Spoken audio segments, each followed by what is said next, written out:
Submission Radio here with The Truth, Paul Pierce on his Australian tour. Paul, first of all, here we go, look at this. He just met Israel Adesanya, the man of the hour on Sunday. Quickly, what was it like for you? We know you're a UFC fan. What was it like for you to get to meet a young guy like Israel? I know in your run in the NBA, you were one of the all-time greats, and here is this young guy who's also sort of beginning his path of greatness. What was it like sort of athlete to athlete, meet someone like Israel? Well, when you have two different athletes in two different sports who understand the hard work you put in that the people don't see to get to the top level of your profession, you look at each other eye to eye with a certain respect of one another because you know the grind, the hours that you put in for greatness, and him being on top of the UFC world and working his way even further.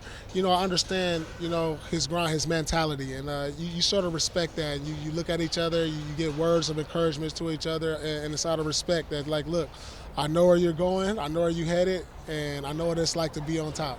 One of the things about Israel, one of his stories has been his meteoric rise. Obviously, he's a great fighter, but people think he can be a massive star. Did you get that sense from him when you looked into his eyes? Did you feel that sort of it factor from Israel? Without a doubt, I think he has all the characteristics to be a great champion. He has the swag, he has the charisma, and we already know what he does in the ring. So, he has a lot of things that go with being one of the great champions. I just wish him a lot of success, and I know he'll be there. I know I read a really interesting story about you. You mentioned how you sort of dealt with mental health after that attack that you had and how you had to bounce back from it. And we all know it looks easy to be a star. It looks easy to be the biggest athlete in the world like you were and still are now.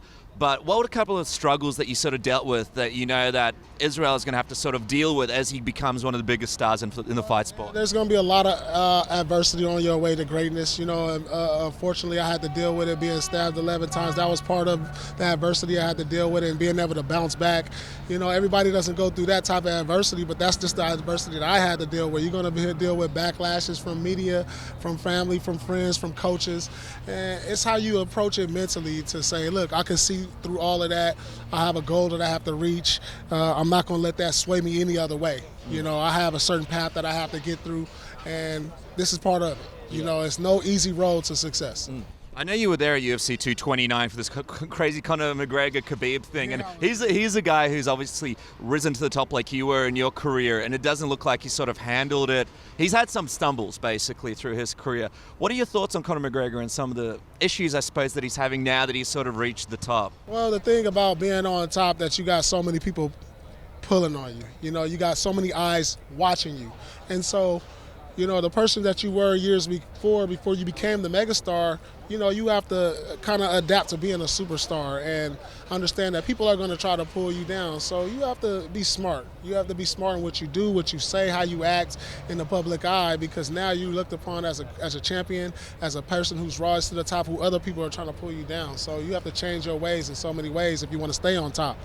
Now, if you don't do that, as we saw, he fell from the top of the mountain. Can he get back there? Absolutely, but he's going to have to change something. Is there like a piece of advice you could give him as someone who's up there, someone who's experienced that high? I don't know if there's one piece of advice, but I think that you learn from your experiences. And some people, they get to the top of the mountain and then they get pulled down and they have to grow. They have to go through their things. We saw that with Kobe Bryant. He did his trial, the things he went through, and then he went it back to the mountaintop. So, you learn, you move on, and you mature and you grow from it.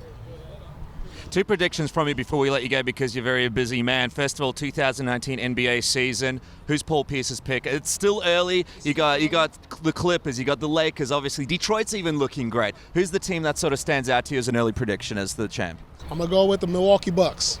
Greek Freak, I believe he's the best player in the NBA. I think he'll be MVP, and I think he's going to carry Milwaukee to the championship. And finally, maybe the most important prediction here today, the fights this Sunday between Israel Adesanya and Robert Whittaker. And Paul, I don't want you to feel pressure because you just gave the man a jersey. I don't want you to feel pressure because we're standing in front of his face here in Melbourne, Australia. What is your honest pick for this fight? Robert has been a crazy champion for this country as well. Whittaker has been a great champion, and he's a well-respected fighter, but I see the rise in Israel. I think he's going to take it to the next level. I think he's going to win.